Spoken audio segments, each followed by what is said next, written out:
Então, vão desculpando a gente, certo? Não, de fato, ainda comuniquei aqui aos meus superiores, mas eu não sei ainda o que aconteceu. Então, hoje a gente não vai ter código de presença, certo? E hoje nossa aula vai ser bem light.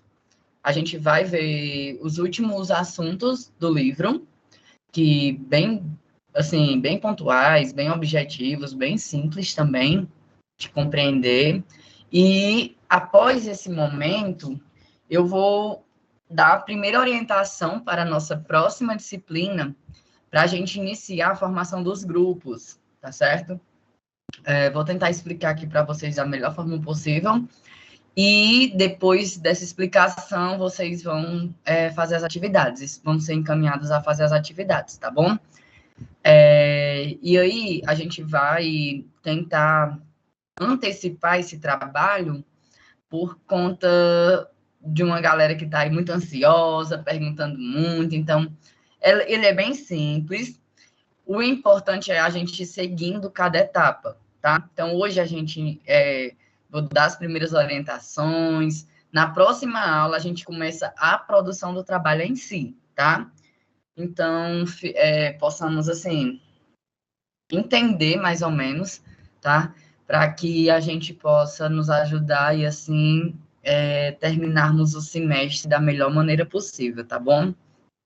Então, vamos lá ao nosso slide. Deixa eu pegar aqui.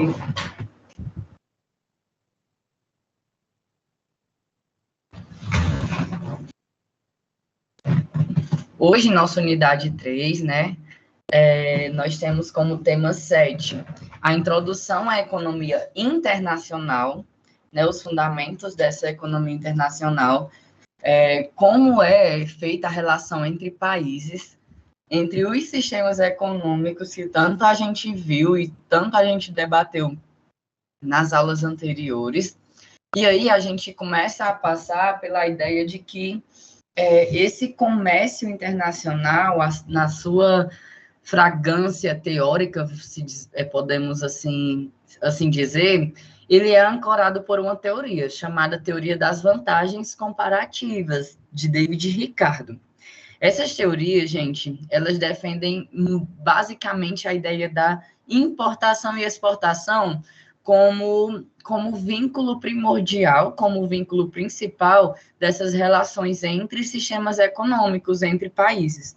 E aí a gente passa a entender que essa teoria das vantagens comparativas, ela vem a ser um conceito econômico, certo? Que vem detalhando, que vem explicando para a gente as diferenças de produção e as diferenças de comércio entre os países.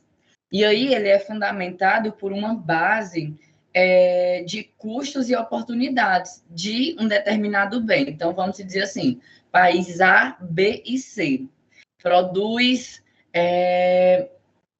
computador, né? E aí, a teoria da vantagem comparativa, ela passa a entender qual o custo de oportunidade, o custo de benefício desse produto no país A, no país B e no país C.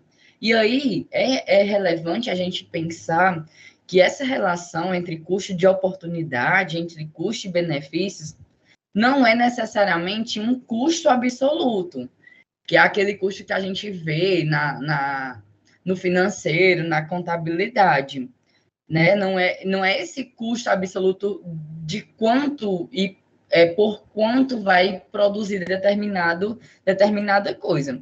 E aí, mas sim fazer com que condicionar aquele sistema econômico, condicionar o país a se especializar nessa produção de bens para que apresente um menor custo de oportunidade, para que ele mantenha o benefício, mantenha a oportunidade, mas que venha a se especializar no intuito, na ideia de diminuir os custos.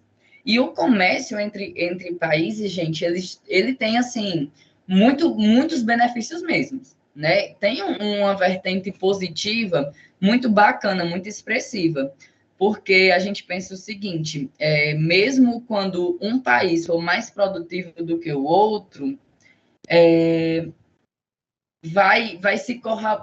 vão se ajudando, vão entendendo, vão se espelhando em outros layouts, em outros processos produtivos. Então, essa relação, esse diálogo entre países, ele é totalmente benéfico, né? Justamente tendo essa ótica de crescimento, de se espelhar, de ter como reflexo algo que deu certo em outro e que pode dar, não necessariamente, né, vai dar certo, mas considerando cada realidade, pode considerar isso. E aí, vale destacar também que quando a gente diz que essa teoria é do David Ricardo, ele é um cara, um economista, certo? Britânico. E aí essa teoria ela veio desde o século XIX e tem até um livro que é totalmente em inglês que traz detalhadamente essa ideia da teoria das vantagens competitivas. Mas aqui eu fiz uma abordagem sobre a relevância, sobre a importância desse diálogo que existe, que pode ter entre esses países, esse comércio internacional. E aí essa teoria ela tem essa essência muito individual, tem essa fragrância muito particular, né? E que essa conversa, esse diálogo, ele é realizado também pela maneira de como os países importam e exportam, como recebem e como mandam determinado produto ou recursos para outros sistemas econômicos.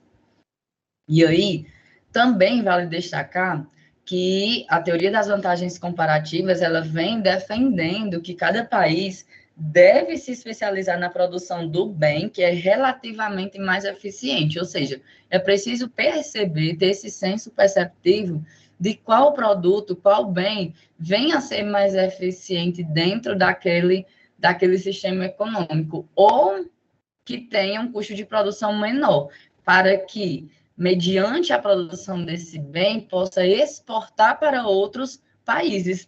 Então, é necessário que, vendo esse benefício, vendo que o custo de produção é pouco, é menos, é abaixo, ele veja dentro dessa produção a oportunidade de exportar, de mandar para outros sistemas econômicos, de mandar para outros países.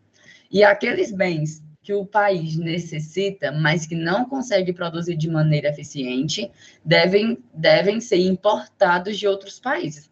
É aquela história da via de mão dupla, né, gente? O que a gente não consegue produzir, mas que a gente necessita, a gente precisa importar de outros países. Então, não necessariamente todos os países vão conseguir fazer tudo, nem vão ter todos os recursos suficientes para determinada produção. Então, é um precisando do outro e um ajudando ao outro nessa perspectiva de importação e exportação. A especialização dos países na produção de bens distintos, ou seja, bens diferentes, é a base do processo de troca entre nações. Então, é o tipo de coisa. Especialização é você ser bom naquilo, ser bom em determinada coisa, ser bom em determinado tipo de produção, né? Então, a gente passa por essa ideia de que o país precisa escolher aquilo que se tem mais oportunidade, que tem um menor custo, que consegue fazer aquilo bem feito para que consiga enviar para outros sistemas. E aí a gente fala, né? E a taxa de câmbio, né? O quanto essa taxa de câmbio ela vem corroborando nesse processo decisório de importação e exportação, que é a taxa que se paga entre os países devido a esse relacionamento, devido a esse diálogo. E aí, como é que essa taxa de câmbio ela pode influenciar as importações e as exportações? Então, vejamos. A taxa de câmbio sobre importações e exportações, que é o que a gente conhece como valorização cambial. Essa valorização de câmbio entre dois sistemas econômicos, ela acontece quando nossa moeda, por exemplo, é o real, se valoriza em relação a outra moeda, que é o dólar.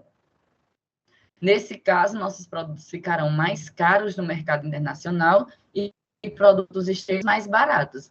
Então, esse cenário ele vai estimular as importações e vai desestimular as exportações. Vai mandar mais do que vai, né? Então, isso quando a moeda de determinado país se valoriza em relação a outra. A gente sabe que, por exemplo, o real ele não é mais valorizado do que o dólar. No Brasil, ele é totalmente ao contrário, né? O dólar, por exemplo, ele vai estimular as importações e vai desestimular as exportações. Então, nossos produtos, eles ficam mais caros no mercado internacional e produtos estrangeiros mais baratos. E aí vão para a desvalorização cambial, né? Que aí é como se fosse o inverso. Essa desvalorização, ela acontece quando nossa moeda real se desvaloriza em relação a outra moeda, que é o dólar.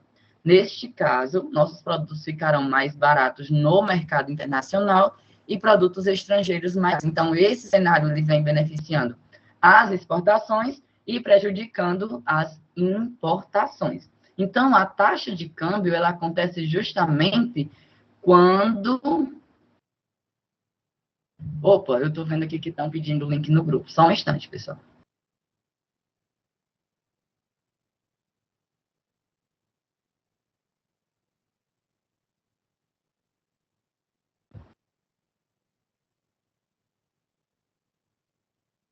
Precisa alinhar uma situação, tá bom? Acontece que a gente, enquanto tutor, a gente é tipo orientado mesmo a não colocar o link no grupo. Por quê?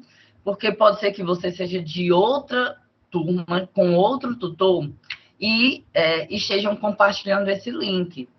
Então, assim, eu já fui advertido quanto a isso, porque nesse semestre mesmo eu já coloquei o link no grupo, certo? E hoje acabei que colocando agora, porque eu não é má vontade minha, eu queria que vocês entendessem isso, sabe? Não é má vontade minha. Queria eu poder ajudar, mas aí existe uma situação de, por exemplo, pessoas que não estão pagando, que o bloqueio, que o acesso a entrar na sala de aula é bloqueado por estar acumulando alguns meses sem pagar. Então, se eu envio o link, qualquer pessoa pode entrar. Outro exemplo, na próxima disciplina, a gente vai ter um trabalho, né? E esse trabalho eu só vou poder avaliar os alunos que estão na minha turma. Se alguém aqui está matriculado em outra turma e assistindo às aulas comigo, perdão, eu não vou ter como avaliar, não como colocar nota. Então, você vai ter que entrar em contato com seu tutor para ver como é que pode ser feito, para ter esse diálogo. O Slaine está perguntando, não teria como fazer um grupo apenas com as pessoas da turma do sim ou não? O grupo seria apenas para, no caso, apenas para a minha turma. Quem criou o grupo foi eu que coloquei no sistema para que quem tiver matriculado, quem tiver com meu nome lá, clique no link e já entre, seja direcionado diretamente para o grupo, certo? Então, mas acontece que, tipo, as pessoas são colegas e na mesma cidade. Maria e João. Maria está na minha turma e João está em outra. Maria recebe o link, manda para João e João fica assistindo minhas aulas, certo? Então, acontece muito isso. No semestre passado, mais de 20 pessoas assistiam aulas comigo que no momento em que chegou o tempo do trabalho, que eu fui avaliar, eu não tive como avaliar o trabalho. Eles tiveram que fazer e apresentar novamente para o outro professor, que eles estavam matriculados, e aí foi maior divergência, maior problema. Então, a gente evita quanto a isso, tá bom? Então, assim, não me levem a mal. As pessoas que não estiverem conseguindo entrar também, vão no PV, procurem o polo de vocês para tentar resolver, para verificar quem de fato é o tutor de vocês, que com certeza vai ter uma ajuda mais direcionada e mais precisa, tá certo? Jaqueline, você levantou a mão, gostaria de falar? Professor, Pode falar. boa noite. É porque, tipo, toda vez que eu tenho, eu não consigo.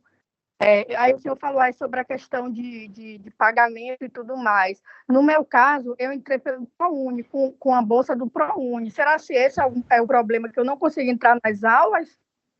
Não, eu acredito, não, isso não é problema. Agora você precisa comunicar seu polo e mostrar que lá no seu calendário não tem nenhuma agenda e você verificar a turma que de fato você está matriculada. Só quem vai conseguir É resolver isso, isso é mas no seu polo. eu tento entrar tanto pelo aplicativo como pelo site, né? E sempre dá erro, eu nunca consigo acessar as aulas, só consigo entrar pelo link. Pois é, isso acaba que sendo um pouco desgastante, né? Toda Mas, vez. mas você já procurou o polo? Não, eu mandei mensagem aqui. Certo. Vou continuar aqui. Oi, Thiago. Professor, eu tenho uma dúvida sobre esse trabalho. Por Ah, exemplo, eu vou ter que me reunir com pessoas aqui da minha cidade que faz parte do grupo e apresentar no aplicativo, apresentar no WhatsApp por aqui mesmo. não, é por aqui mesmo, certo? Não é por aqui mesmo. Não necessariamente precisa ser da mesma cidade, pode ser de outras cidades. Mas assim que eu terminar o slide, eu vou para explicar o trabalho, tá bom? Ah, tá bom, tá bom. Então, voltamos aqui para o nosso tema. Professor, Oi. sobre esse trabalho que você... Pronto, então a gente viu aí, né, sobre a valorização e desvalorização cambial relacionada à taxa de câmbio voltadas às importações e às exportações. E aí, né, como é possível quantificar as exportações e exportações, né, de uma nação? Como é que as pessoas eles mensuram tudo isso? Como é que eles identificam esse número? Eles quantificam? Então, a gente tem que entender que esse mercado internacional, ele tem também, né, uma balança de pagamentos, que nada mais é do que um registro contábil de todas as transações de determinado país para o resto do mundo. Então, é a maneira de como organizam, é a situação burocrática que quantificam, que estabilizam, que mencionam essa numeração e controlam, né, esse registro, né, dessas transações. Então, o saldo da balança de pagamentos ele pode ser superável, como também deficitário. Opa. E aí, gente, essa balança de pagamentos superavitária é porque o país exportou mais do que importou. Ou seja, o país aumentou suas reservas internacionais a partir de suas relações, conseguindo atrair mais recursos, conseguindo atraindo mais moedas. Com isso, a moeda ela vai se valorizando regionalmente no local, né? E o câmbio ele acaba que ficando mais barato.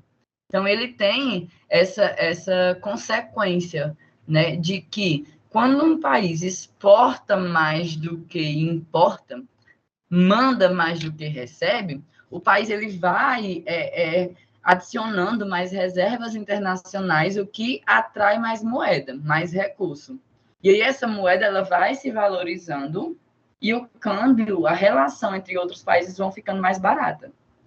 Já quando a balança de pagamentos ela é deficitária, o país ela importa, ou seja, ela recebe mais do que manda. Nessa situação, o país vai perdendo reservas internacionais, vai perdendo recursos e saldos internacionais, e o câmbio ele vai ficando mais caro, ele encarece, né? Então, fica mais complexa a relação desse país para com o outro. Tá? Então, a gente tem esses dois tipos de balança de pagamento, superavitária e deficitária. Pronto. Sobre esse tema 7, de importação e exportações, e essa teoria. Alguém tem alguma dúvida, alguma pergunta?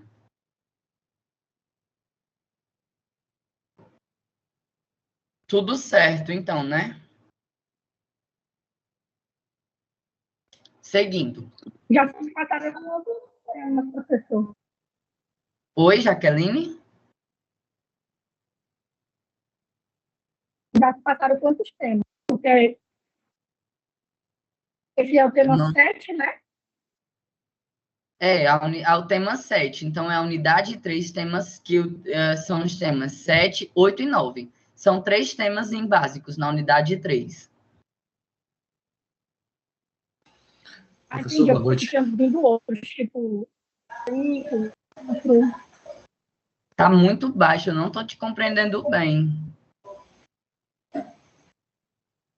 Qualquer coisa, escreve, certo?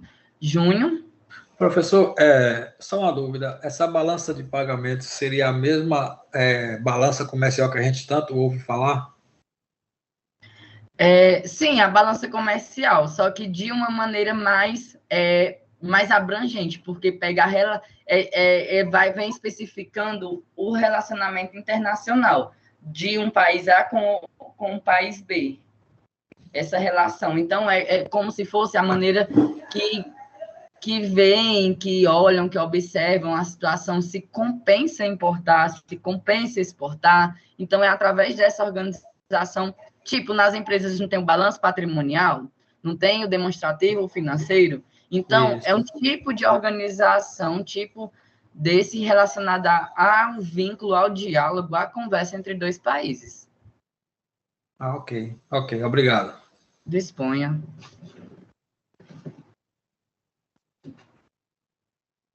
Gente, o slide está aparecendo para vocês, que a Eliada está perguntando.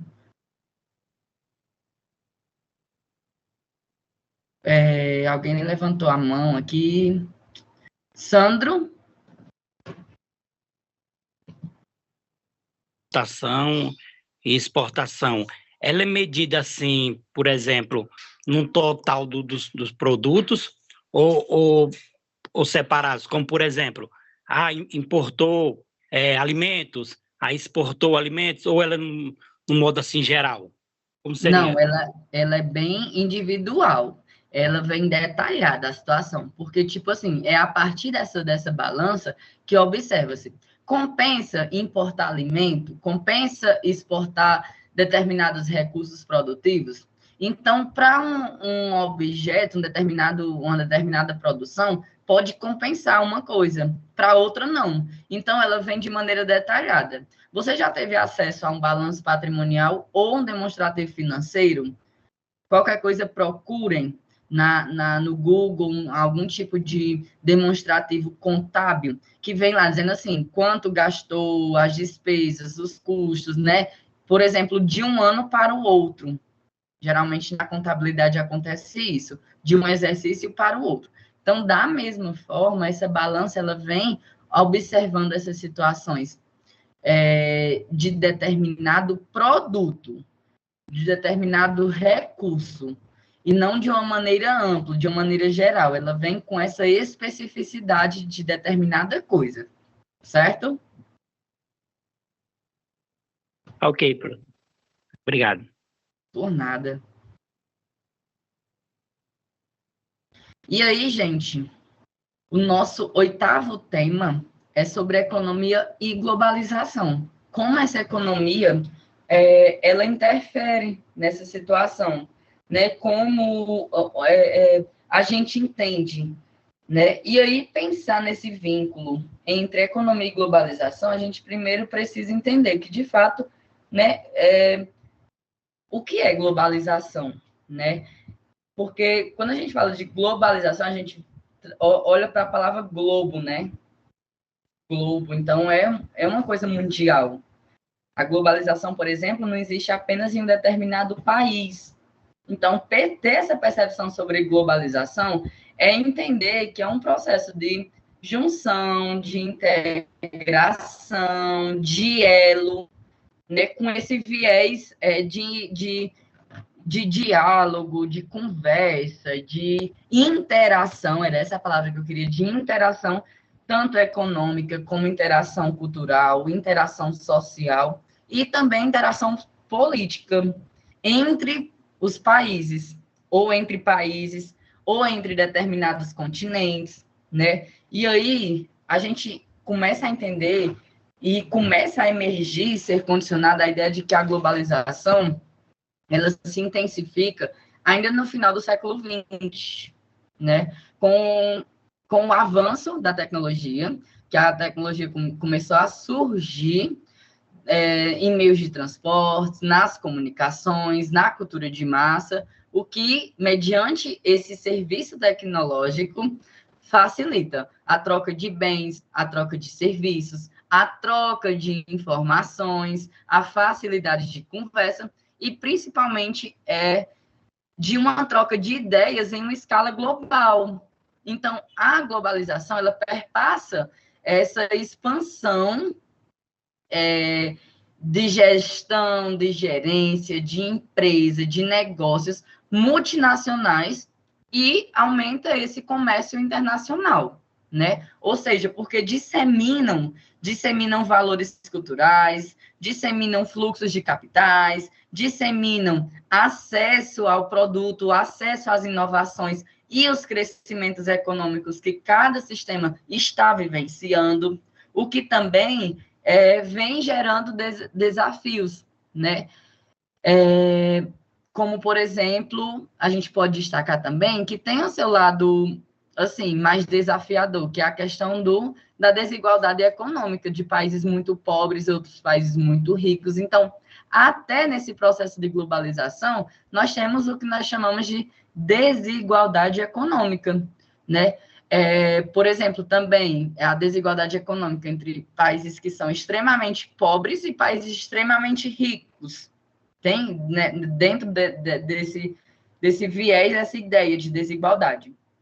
A gente pode citar também o impacto ambiental como interferência em tomadas de decisões, em processos, né, administrativos, o quanto essas situações ambientais interferem nessas situações, nesses elos entre países, né, países que têm muitas tragédias naturais, então acaba que dificultando para os outros países negociarem com esses, né? Então todas essas questões elas são perceptíveis no processo de negociação entre países, que é o que a gente chama de globalização.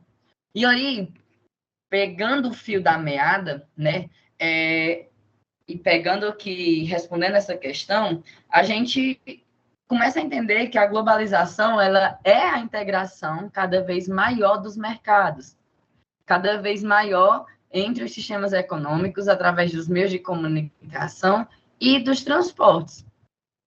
E alguns organismos internacionais que regem as relações entre países e que são importantes no contexto da globalização. Aí a gente sabe e entende que num país ele é administrado, ele é gerenciado por um presidente, fiscalizado pelo legislativo, numa cidade tem seus prefeitos, mas como isso é organizado a nível internacional, né? E aí nós temos alguns órgãos que, por exemplo, tentam organizar, tentam intensificar tudo isso.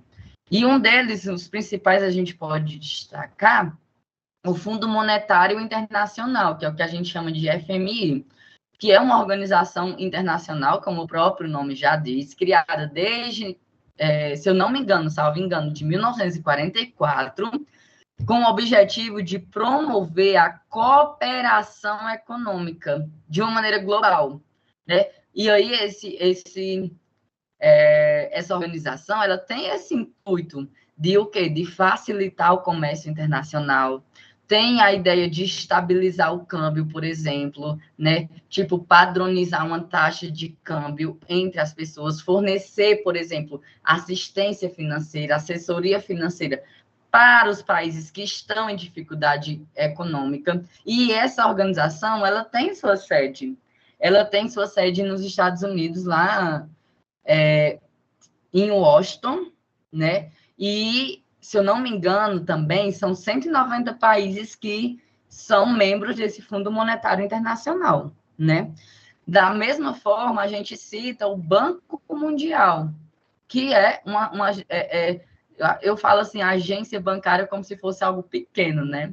Mas é como se fosse essa instituição, essa organização financeira, vamos dizer assim, que juntamente com o FMI, ele tem a ideia de, por exemplo, reduzir a pobreza, de fomentar, de desenvolver a economia de países que têm dificuldades em determinadas situações. Então, também, esse Banco Mundial ele tem esse vínculo direto com o Fundo Monetário para promover e também apoia projetos que trabalham com a sustentabilidade, que trabalham com infraestrutura, com políticas públicas de educação, de saúde, de saneamento e meio ambiente. Então, a gente pode estar citando isso também. Já a Organização Mundial do Comércio, né, ele também tem esse mesmo viés, vamos dizer assim, né?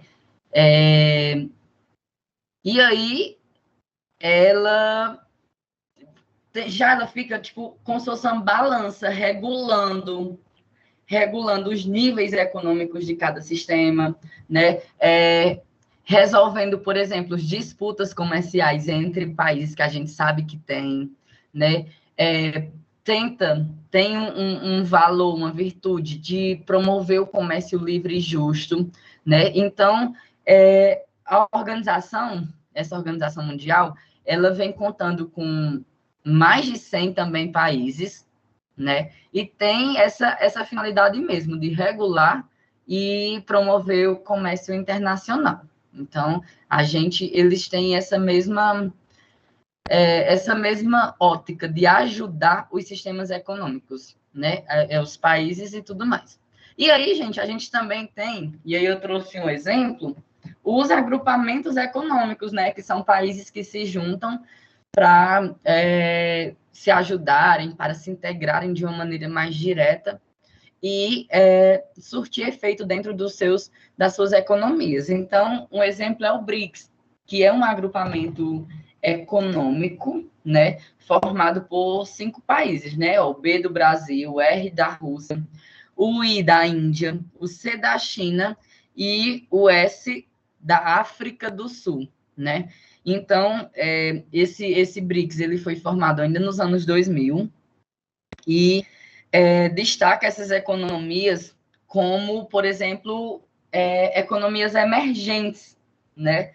Ou seja, tem a ideia de promover o crescimento econômico, de cooperar a política econômica desses países, de desenvolver um banco do desenvolvimento, né? De buscar equilíbrio de uma governança mais equilibrada, mais representativa, que de fato ajude, que domine as potências ocidentais tradicionais. Então, existem vários agrupamentos econômicos e um desses a gente fala e conhece que são as BRICS.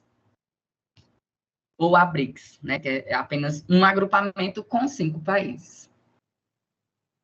E aí, né, aqui a gente tem até também um resumozinho sobre o FMI, que é o Fundo Monetário Internacional.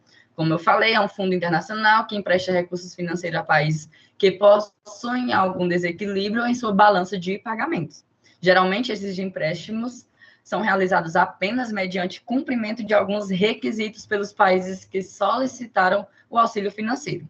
E, além de emprestar dinheiro, o fundo acompanha as políticas econômicas e faz recomendações de adequação dessas políticas quando achar necessário. Então, quando determinado país recorre a esse fundo monetário, né, o país ele precisa também ouvir essas recomendações para adequar políticas, né, econômicas, essas leis, as legislações desse país. Então, presta-se também assessoria com informação, com conhecimento, bem uma coisa bem mais didática, se podemos dizer assim.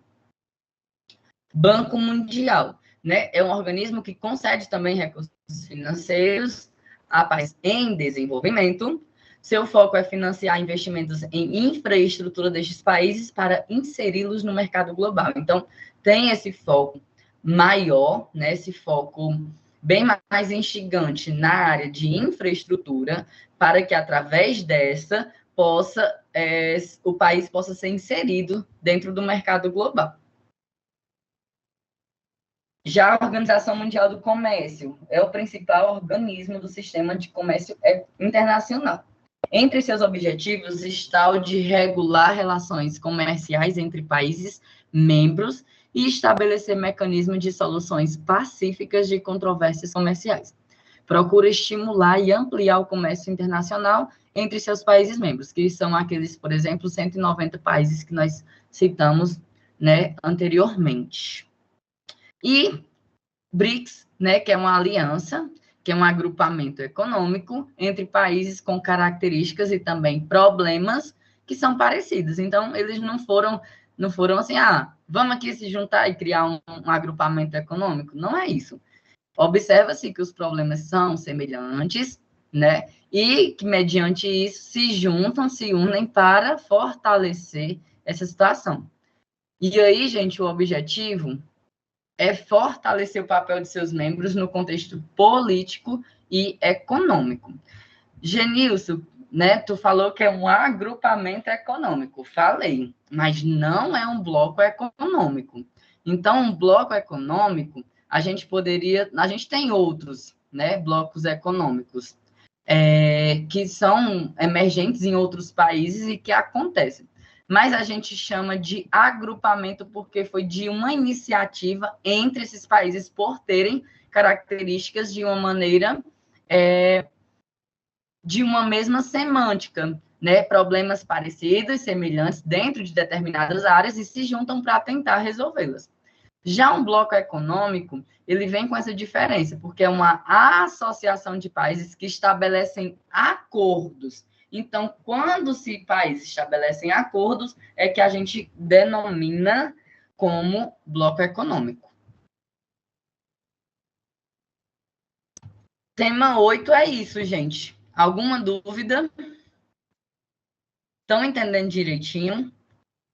Como eu falei para vocês, hoje a aula é bem light. Alguma dúvida? Professor? Oi, podem falar. Queria saber também a respeito da ONU, se faz parte dessa economia e globalização. No caso, uma dos agrupamentos, uma das junções, né, que fazem parte desse desenvolvimento globalizado, né, que é a ONU, no caso. Pronto. A ONU é a Organização das Nações Unidas. Ela está presente nessa situação, mas é como se fosse de uma maneira muito indireta, sabe? Correndo por fora. Não necessariamente, enquanto esses blocos econômicos, esses agrupamentos econômicos, eles têm uma sua finalidade, a ONU vamos dizer assim, ela trabalha em parceria com as nações, com os países, para o desenvolvimento econômico, mas também de assegurar, de evidenciar e fazer com que os países adotem políticas públicas que, de fato, sejam exitosas. Então, a ONU, por exemplo, tem um trabalho contra a violência, um trabalho na área dos direitos humanos, do meio ambiente, né, em diversas outras áreas, como também da economia. Então, a gente não pode descartar, por exemplo, a ONU, mas que ela está ali como de uma maneira indireta quando se trabalha com a economia. Ela está ali para desenvolver, para ajudar, para auxiliar, mas não é um agente direto de um bloco econômico. Certo? Entendi. Obrigado. Viu? A Cristiane está perguntando sobre o bloco econômico G7. Se for um acordo, eu posso estar errado. Eu acho que não é um bloco econômico, eu acho que é só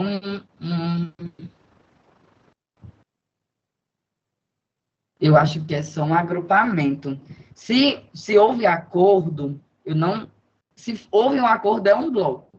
Se não houve, é apenas um agrupamento, certo? Então, é preciso fazer essa pesquisa. De fato, eu não sei. Eu sei que eu posso estar até enganado, mas esse G7 é Estados Unidos, França, Alemanha, Canadá, Reino Unido, né? Mas eu não... Essa pergunta, realmente, eu não sei dizer se é um bloco ou um agrupamento. É como eu estou dizendo. Se tiver um acordo entre esses países, esses 7 países, é um bloco. Se não tiver um acordo, é apenas um agrupamento, tá certo? Mas eu posso te explicar, eu posso pesquisar e trazer essa resposta para ti na próxima aula, tá bom? Mais alguma dúvida, galera?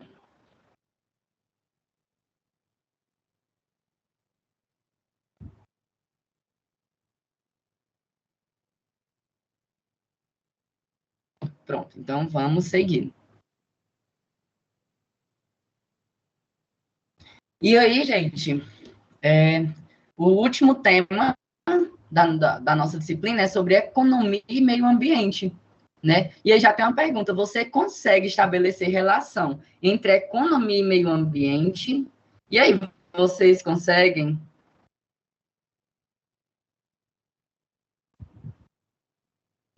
O que é que tem a ver, né? O que é que influencia?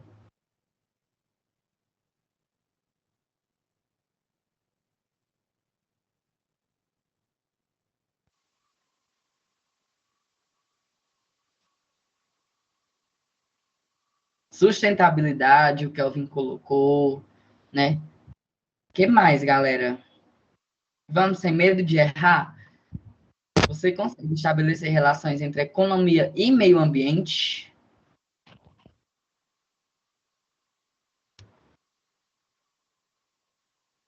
Então, vamos lá. Um exemplo dessa relação, a gente pode citar, né? Ao produzir e consumir, agentes econômicos utilizam os recursos naturais oferecidos pelo planeta. E estas atividades, eles geram subprodutos, entre eles a poluição, né? Que é o que, de fato, vai desgastando e está desgastando, né, o meio ecológico a qual a gente vive. Para tentar resolver este e outros problemas, surge a economia dos recursos naturais. Essa economia é o ramo da economia que se preocupa em tentar diminuir os impactos provocados pelas atividades econômicas no meio ambiente. E como isso seria possível, né? É uma atitude, é uma situação que se estabelece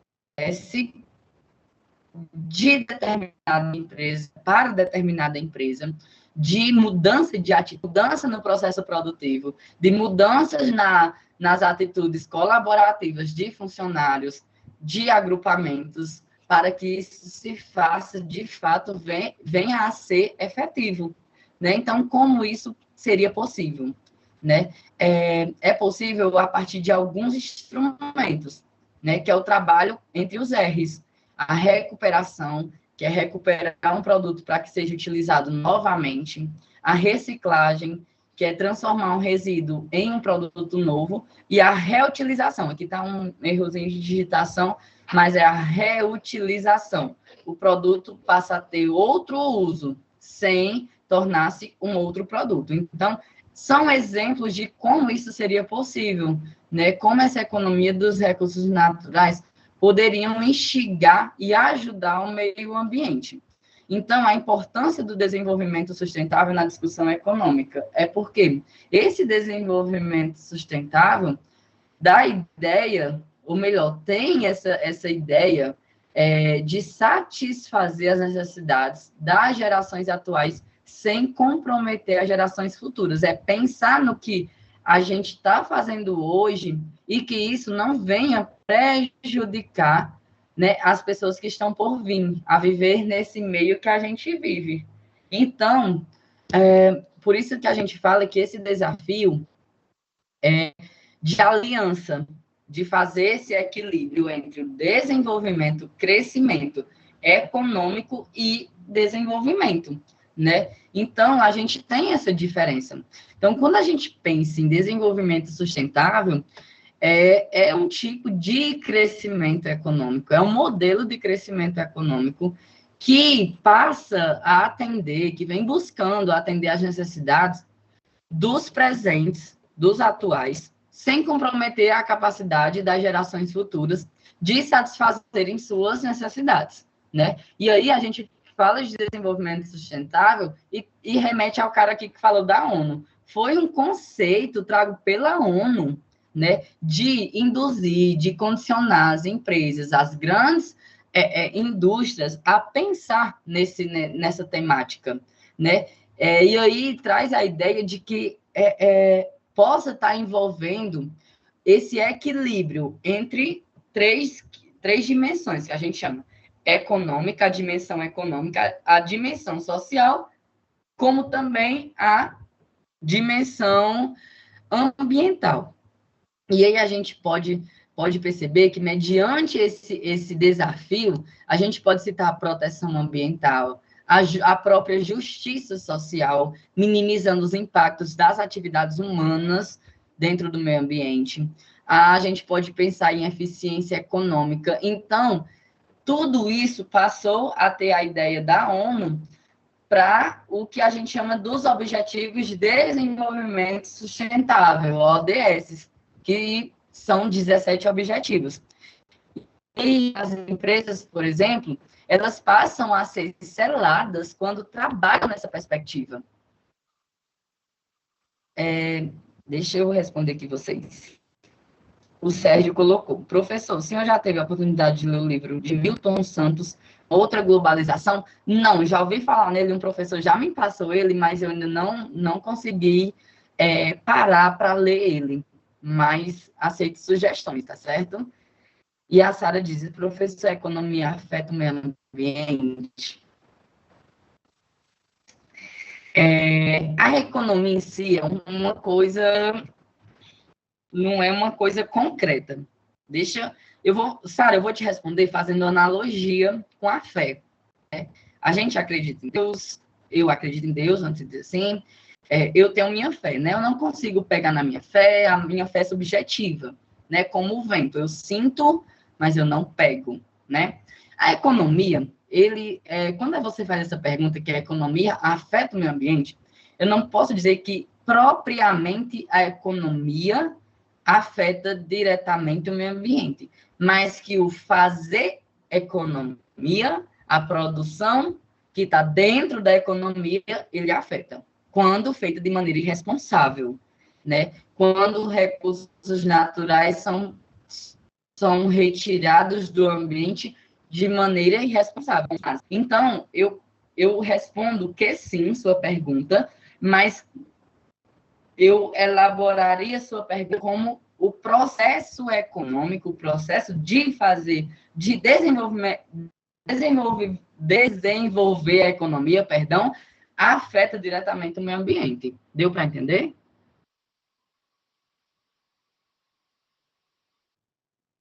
Um exemplo é o desmatamento, perfeito, né? E aí, por exemplo, essa situação que a gente vive, né, na Amazônia, por exemplo, isso configura no mundo todo e inibe os países a se relacionarem com o Brasil. Então, esses impactos ambientais, eles estão diretamente destruindo também, não só o meio ambiente, como as possíveis relações internacionais, né? Então, da mesma forma que, por exemplo, cidades que têm muito desastre, países que têm muito desastres, né? Terremotos, esses tipos de desastres, eles também têm, a galera, os outros países, as outras nações, têm receio de dialogar, de formar relações com esses países devido a esses impactos ambientais. Lucas, você levantou a mão, gostaria de... falar? Tá me ouvindo? Sim. Ah, aqui, show. Boa noite. Então, professor, falando sobre esse assunto, não sei se eu tô louco, mas eu pensei de uma certa forma, tipo, olhando para, por exemplo, para minha cidade, eu vejo que em volta dela tem muito verde, né?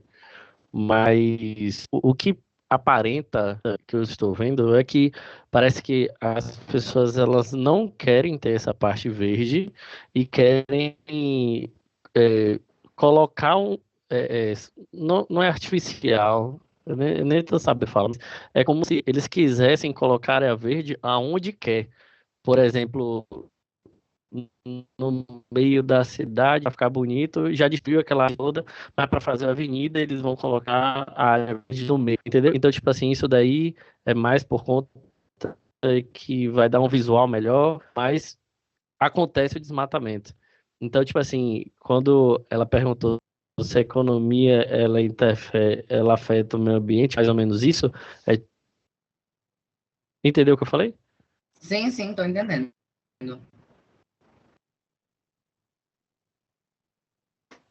Então, assim, o meio ambiente dessa forma. Tipo, por um crescimento, vamos dizer, de uma população, ou de comércio, ou de moradia. Então, é necessário esse desmatamento, mas também criar, vamos dizer, um ambiente, mas tirar de lá e colocar em outro lugar, vamos dizer. E aí, essa situação, né, como o Alex colocou aqui, né, uma troca do natural pelo artificial. Então, é isso mesmo, né? Então, são atitudes que acabam que destruindo aos poucos o meio que a gente vive. Não, a gente não tem essa perspectiva futura para as pessoas que estão vindo aí, né, depois da gente. Então, dentro desse contexto que a gente precisa pensar nessa economia responsável, vamos dizer assim. Mais alguém? Tiago, se levantar.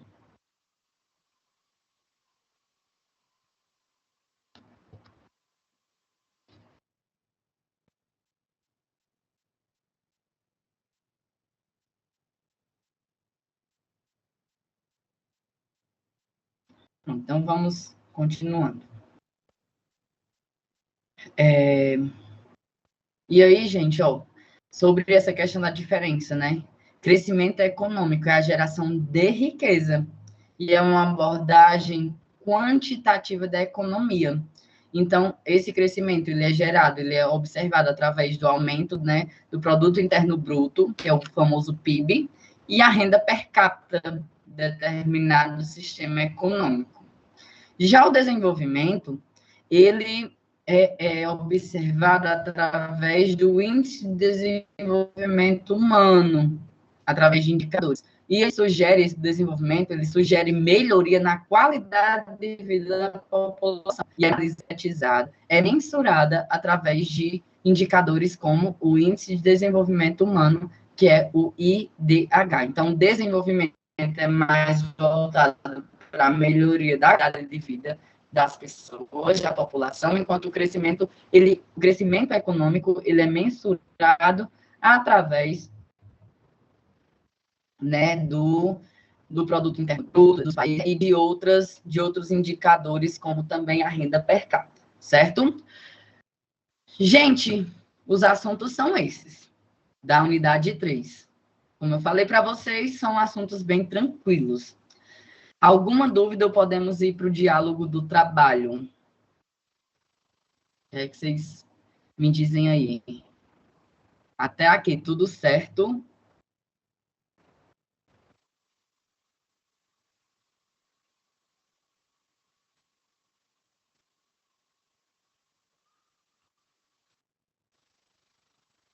Tiago, vamos falar. Pronto. Vamos para o diálogo do trabalho.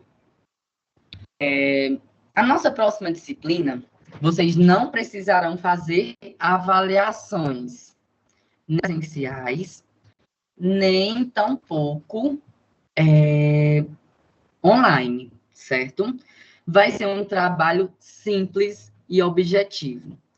Não vamos julgar agora o trabalho. Vamos deixar para julgar no final. Vocês vão ver que eu não estou mentindo, nem tão pouco apaziguando essa situação, tá? É bem tranquilo, real. De início, eu gostaria que vocês, após o nosso diálogo, após nós encerrarmos esse momento, vocês, no grupo, com os mais chegados de vocês, com os colegas de vocês, vocês criassem grupo de 4, 5, 6 pessoas no máximo, só que tem um critério de ser do mesmo curso. Ah, Genilson, eu sou da mesma cidade, só que eu faço administração, minha colega faz contabilidade. Não pode. O critério é ser do mesmo curso. Ah, Genilson, só tenho eu e o Júnior em outro curso. Então, faz só vocês dois. Se não tiver mais ninguém do outro curso, faz só os dois. Esse trabalho, vocês vão formar o grupo, vão criar o grupo do WhatsApp, né? E na próxima aula a gente vai começar a produzir. A gente vai produzir um mapa mental voltado a uma profissão de dentro do curso que eu estou fazendo. Ah, estou fazendo finanças. A profissão é contador, um contador. Então, a gente vai falar sobre o contador, certo? Então, por isso que precisa ser do mesmo curso. Então, o que é que acontece? Na próxima aula, vocês já vão estar com essas equipes formadas, certo? Não precisa me mandar o nome, certo? Eu só vou pegar esse nome quando vocês postarem no trabalho, no sistema. Quais vão ser nossos passos? Hoje nós vamos formar os grupos. Na próxima aula nós vamos ter uma revisãozinha sobre a disciplina de economia e vamos entender como nós vamos produzir o trabalho. Certo? Nós vamos as indicações de como realizar esse mapa mental. Depois a gente vai fazer uma avaliação dos nossos trabalhos, vamos aprender a postar no sistema e no nosso último encontro a gente vai apresentar o nosso trabalho. Vocês vão ter 2 notas essas que vão ser avaliadas por mim enquanto tutor. Vocês vão ser avaliados pelo material que vocês mandarem, pelo polo, ou melhor, pelo mapa, e avaliados pela apresentação de vocês. E não vão fazer provas. Então, as últimas provas vão ser de economia. Então, hoje, eu quero que vocês façam as atividades de economia, que eu vou passar no grupo, formem os grupos de vocês, façam o que tem para fazer de economia, vamos se libertar agora dessa disciplina, para que a gente possa arrochar nesse trabalho, que não vai ter prova, mas vai precisar da iniciativa da gente. Então, professor, o trabalho é fácil, difícil é o grupo. O desafio é esse. A gente manter um grupo à distância e, como a Rayuma já está perguntando aqui, se não conseguir grupo, pode fazer sozinha? Em último caso, hoje, próxima semana, no começo de dezembro, eu não aceito ninguém dizer que vai fazer só, tá? Agora, se tiver no dia do trabalho, não conseguiu equipe, arrocha, vai ter que fazer, né? O semestre vai acabar, nossas últimas aulas, e aí quem for apresentando o trabalho já vai ficando de férias, tá? Entendeu? Então, por exemplo, hoje a gente está aqui, hoje nós vamos montar a equipe, dia 18 nós vamos receber as primeiras orientações, dia 25 nós vamos receber a segunda orientação. No dia 2, eu acho que já dá para marcar a primeira apresentação. E aí, quem apresentar, eu já vou lançando, já vai ficando de férias. Dia 9, o segundo dia de apresentações. Então, a gente tem aí até o dia 16, salvo engano, posso estar enganado, mas a gente tem até o dia 16 para apresentar esse trabalho, certo? Então, gente, nós temos muito tempo, mais de um mês, certo? Será na próxima aula que vai dividir os grupos? Não, gente. Os grupos são vocês que vão dividir, é hoje, certo? Os grupos são hoje. Vocês têm 2 missões hoje. Primeira missão, fazer as atividades de economia, que eu vou passar, e aí a gente acaba os assuntos. Na próxima aula, a gente pode fazer uma revisão. E a segunda missão é formar o grupo. Ah, como é que eu vou formar? Vou colocar lá no grupo. Alguém de administração? Alguém de RH? Então, de 4 a 6 pessoas por grupo, certo? De 4 a 6 pessoas por grupo. E aí, o trabalho, eu não quero que vocês se preocupem com o trabalho, eu quero que agora que vocês façam isso, antecipem isso. Na próxima aula, a gente vai receber a primeira orientação. Ninguém vai fazer nada, não vai produzir nada. Vamos aguardar orientação por orientação. Nós temos tempo, só que eu não quero que vocês acumulem muita coisa na de economia. Tem gente que não fez nem a primeira avaliação de economia ainda. E nós já estamos hoje no 3º encontro. Então, é preciso agilizar essas avaliações para que a gente não tenha atrasos no trabalho. O grupo pode ser com pessoas de cursos diferentes? Não, é o único critério. Mesmo curso, ser do mesmo curso. Os grupos serão formados de acordo com o curso, é isso.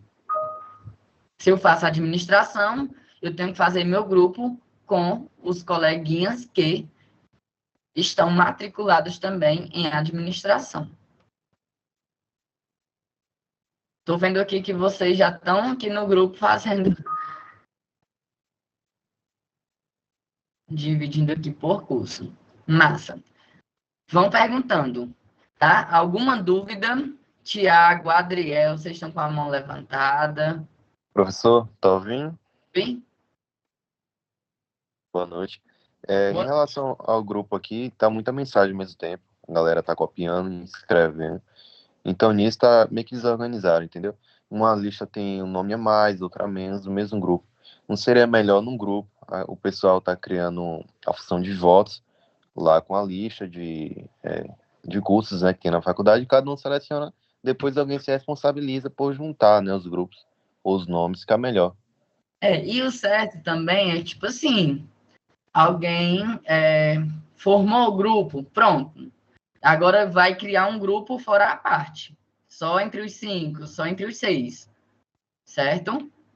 Então, é importante isso. Mas é porque, realmente, em toda turma, nesse primeiro momento, de formar os grupos, acontece isso. Eu sei que é um pouquinho chato, mas vamos formando rapidinho, que esse momento passe e a gente vai trabalhar. No caso, se criasse, o seu mesmo criava um grupo e colocava o título, né, do curso, e quem fosse daquela área entrava, eu acho que seria melhor, mais organizado. Tá muito nome, entendeu? Diferente. Mas coloca teu nome e o curso, que aí vão achando.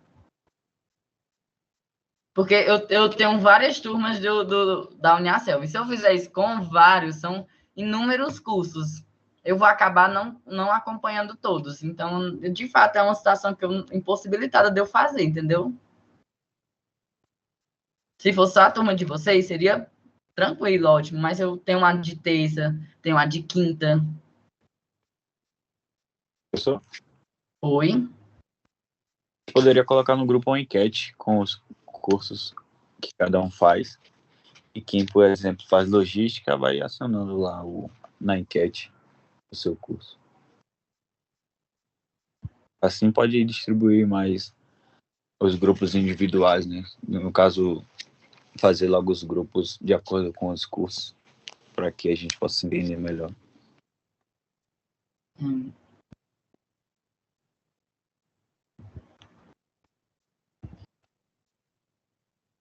Mais alguém?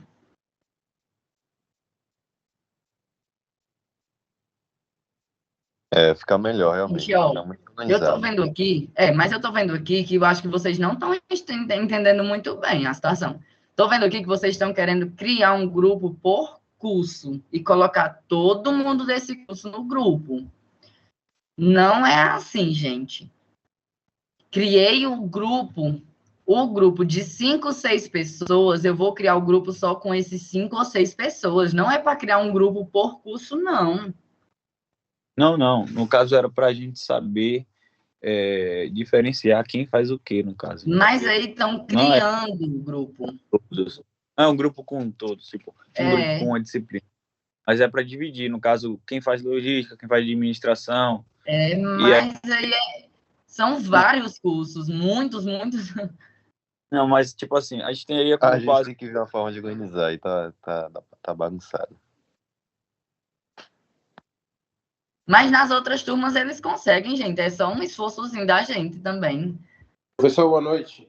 Boa noite. O que o Adriano está passando aí ele está querendo dizer, na enquete lá, a gente só vai separar as pessoas que são de cada curso e quem responder essa enquete vai fazer o grupo separadamente do seu curso formando, certo? Para que possam dividir esse grupo. Não formar cada grupo para cada pessoa, para cada... Só quer direcionar para quem faz logística, para quem faz ADM, entendeu? Foi o que eu entendi. Mas eu acho que vocês organizado. podem facilitar mais o processo. Tipo assim, meu nome é Genil, estou fazendo administração. Quem quer entrar no meu grupo? Pronto, bota os 4 nomes, formou, beleza, eu vou criar o grupo. Não, é justamente isso que ele está falando. Tipo, quem for votando na enquete, digamos que tenha 20 pessoas, divide por 5, 4, o que ele está dizendo. Formou um grupo dessas 20. 5 pessoas já formou um grupo. Aí, então, vai dividir por 4. Isso aí fica sob a responsabilidade dos alunos, não seu. Entendeu? Da gente fazer o trabalho. A gente só quer saber quem está no grupo fazendo que curso para que a gente possa se juntar, porque a gente não vai saber quem são as pessoas. Entendi, certo. Só por isso. Certo. Mas, boa noite, gente. O que a gente vai fazer é a lista. Tem a lista do grupo, formou 5, pronto, já formou um grupo, aí faz o outro grupo, vai numerando por lista. Porque se for colocar uma lista de 20 nomes, vai ficar difícil a gente dividir. Então, tem ali RH, gestão em RH. Tem 5 pessoas, pronto, já faz uma lista 2, gestão em RH. E assim sucessivamente vai ficar legal para dividir. Porque se for colocar uma lista contínua de 30 nomes, vai ficar complicado. Então, a gente vai separar por grupo. Exemplo, gestão em RH, grupo 1, 5 pessoas. Gestão em RH, grupo 2, 5 pessoas. E aí, depois que essa lista estiver formada, a gente faz o grupo, fica ok, fica menos bagunçado e melhor para se entender. Eu acho também, melhor assim. Tem a lista de gestão em RH, tem 7 pessoas. Então, assim, separa, quando parou em 5, deixa 2 pessoas fora e faz o grupo 2, para poder a gente conseguir se organizar direitinho. Não, é preciso ser do mesmo curso. Oi, Fábio. Professor, no meu caso aqui, boa noite. Boa noite. Gestão do agronegócio, não tem ninguém aqui pelo jeito. Eu já perguntei. Pronto, se não aparecer ninguém, você vai fazer o trabalho só, viu, Fábio? Ah, tá. Ok. Professor? Oi. Boa noite. Boa noite. Tudo bem? Tudo bem, pessoal? Tudo em paz. Eu também coloquei aqui o meu curso. Eu acredito que eu deva fazer como economia matéria para vários outros aí. Eu posso entrar também em alguém que faz RH, porque no meu curso só colocou eu até agora. Marketing digital apareceu aqui, acho que Clara Virgínia também. Não, como é? Necessariamente. Não afirmem isso agora, por exemplo. Tentem. Até a próxima semana. Se na próxima semana não apareceu ninguém do curso, aí você vai cadastrar seu curso, seu trabalho sozinho. Perfeito. Tá bom? Perfeito.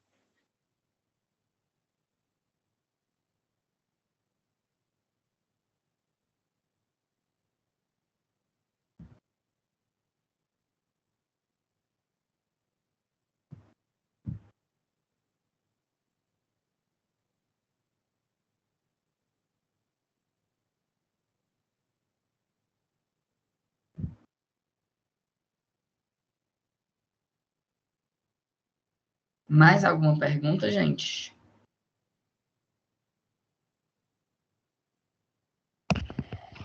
Então, professor, os detalhes eles vão ser passados do trabalho próxima semana, né? Hoje é Isso. somente formar o grupo E a ideia do trabalho é fazer um mapa mental da sua disciplina, no caso. Isso, Pô, da disciplina não, né? viu? Da sua. Isso, mas hoje o desafio é criar o grupo. Perfeito. Gente, eu recebi agora o código de vocês de entrada. Já vou passar o de entrada e de saída, certo? Me mandaram agora, da Uniaselv.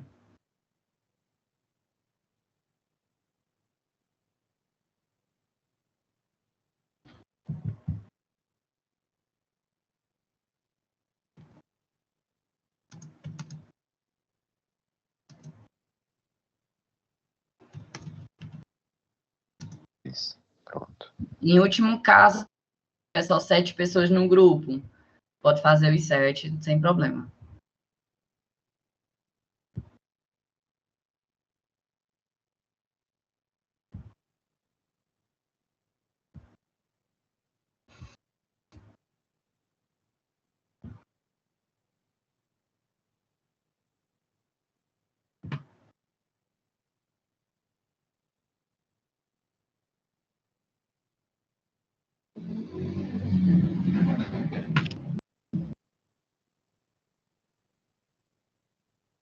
Professor, essa atividade do livro que você passa pra gente, vale nota ou só é pra gente... Só para exercitar mesmo, viu? Não vale nota. Tá bom. Professor, a gente colocando a entrada agora, fica como se estivesse entrando já 8 e pouca, né? Tem algum problema? Tem não, viu? Não tem.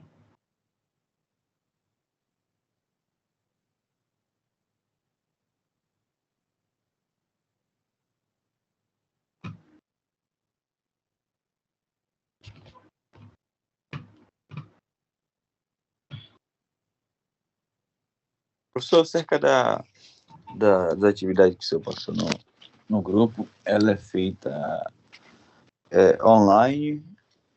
Não, ela é feita só você lendo e marcando mesmo, no livro mesmo, em algum caderno. É uma coisa só para ajudar vocês aos estudos, tá certo? Obrigado. Por nada. Professor? Oi? É Sérgio, de novo. Deixa eu te Oi, perguntar. Hoje Sérgio. temos uma avaliação que vence hoje, dia 11. Eu entrei, tem 2 semanas atrás, que minha matrícula foi uma matrícula tardia, vamos dizer assim. Uhum. Aí eu tenho que fazer essa prova, porque eu fiz uma atividade de aprendizagem, de avaliação, e agora começa para o dia 11. Confere? Você tenta fazer, mesmo que você seja tarde demais, faça, porque nem que você tenha acesso ao material, vai pesquisando, vai se ajudando, que é melhor do que perder o prazo, é mais complexo, viu? Certo, então tranquilo, beleza. É porque eu pensei que ia ser só da primeira, essa avaliação seria só da primeira, que a gente fez Da agora. unidade? A primeira unidade. Pronto, mas no caso, é sua primeira de economia? Não, eu já fiz, essa é a terceira aula. Não, mas eu digo 28, a prova de economia. Eu não fiz nenhum ainda. Pronto, então, ó, a avaliação 1 é sobre a unidade 1. Certo. A avaliação 2 sobre a unidade 2 e a avaliação 3 sobre a 3. Ah, ok. Então, essa aqui, dia 11, deve ser da avaliação 1, porque eu não fiz ainda. Isso, sobre a unidade 1, é porque eles dão um prazo bem a mais. Tá, ok. Certo? Ok, obrigado. Um abraço. Disponha. Professor, boa noite. Boa noite. Porque é meu primeiro dia, como é que coloca entrada e saída? Geralmente, quando era para você entrar na sala, era para ter solicitado, apareceu uma janelinha solicitando. Mas se não solicitou e começa seu primeiro dia, não se preocupe, porque não é prejudicado em relação a isso não, tá bom? Tá acho bom, que vai obrigado. chegar um momento em que vai aparecer para você. Tá bom, obrigado. Por nada.